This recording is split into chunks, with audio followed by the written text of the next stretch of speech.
Laras Satinur Ramba kembali lagi untuk Anda dalam informasi pendidikan. Pemirsa, arus utama kebudayaan adalah pendidikan karakter. Hal ini sejalan dengan program penguatan pendidikan karakter yang saat ini tengah menjadi fokus utama pemerintah. Ditemui di kantor Kemendikbud Jakarta, Direktur Jenderal Kebudayaan Hilmar Farid yang tengah berbincang dengan rekan media mengatakan bahwa arus utama kebudayaan adalah pendidikan karakter, di mana nantinya akan bermuara pada tahap internalisasi. Saya kira 3 pertanyaan jawabannya satu, bahwa arus utamanya itu adalah pendidikan karakter. Dan kementerian ini saya kira sudah bolak-balik ya, bahkan sekarang punya agenda khusus PPK, P2K, penguatan pendidikan karakter. Kebudayaan juga ke sana arahnya. Kalau sekarang kita bilang pelindungan, kita utamanya tuh pengen mengetahui dulu kita sebetulnya punya apa, ya, sebelum bisa diinternalisasi kan. Internalisasi adalah bagian dari penguatan pendidikan, penguatan karakter. Nah, karena kebudayaan ada di dalam pendidikan sekarang ini, ya, keduanya gandeng itu, maka tentu kebudayaan fokus utamanya memperkuat karakter melalui pendidikan. Karena itulah pasal pengarus utamaan kebudayaan melalui pendidikan.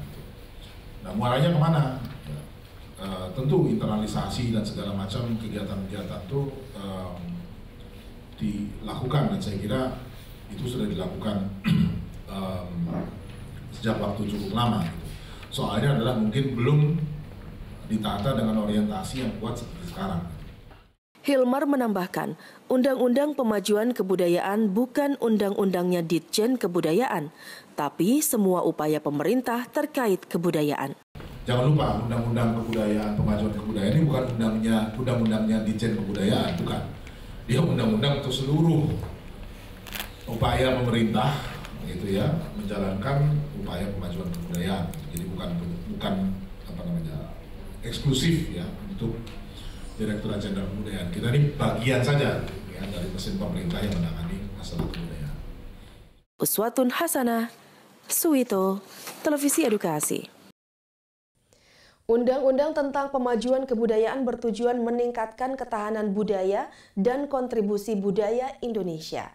Ada 4 cara yang harus dilakukan dalam pemajuan kebudayaan, yaitu perlindungan, pengembangan, pemanfaatan, dan pembinaan. Berikut kami hadirkan informasi selengkapnya untuk Anda. Aspek perlindungan merupakan upaya menjaga keberlanjutan kebudayaan yang dilakukan dengan cara inventarisasi, pengamanan, pemeliharaan, penyelamatan, dan publikasi. Adapun aspek pengembangan dilakukan dengan menghidupkan ekosistem kebudayaan, serta meningkatkan, memperkaya, dan menyebarluaskan kebudayaan. Pada aspek pemanfaatan, upaya pendayagunaan objek pemajuan kebudayaan untuk menguatkan ideologi, politik, ekonomi, sosial, budaya, pertahanan, dan keamanan dalam mewujudkan tujuan nasional. Serta aspek keempat, yakni pembinaan. Pembinaan untuk menjalankan semua fungsi-fungsi tadi, segi-segi tadi, kita perlu tenaga. Sekarang nggak punya cukup tenaga. Gitu. Problem besar di kita itu orang yang masuk ke kampung mendeteksi, katakanlah menilai itu kebanyakan datang dari luar.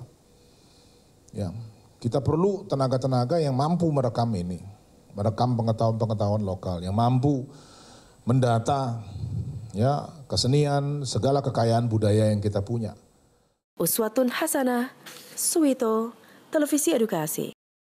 Pemirsa, setelah lebih dari 3 dekade wacana tentang Undang-Undang Kebudayaan, akhirnya pada tanggal 27 April 2017, Undang-Undang Kebudayaan disahkan dalam rapat paripurna DPR. Salah satu poin yang memberikan harapan baru bagi kebudayaan Indonesia adalah adanya penegasan paradigma baru tentang sudut pandang pembiayaan dan alternatif sumber pendanaan.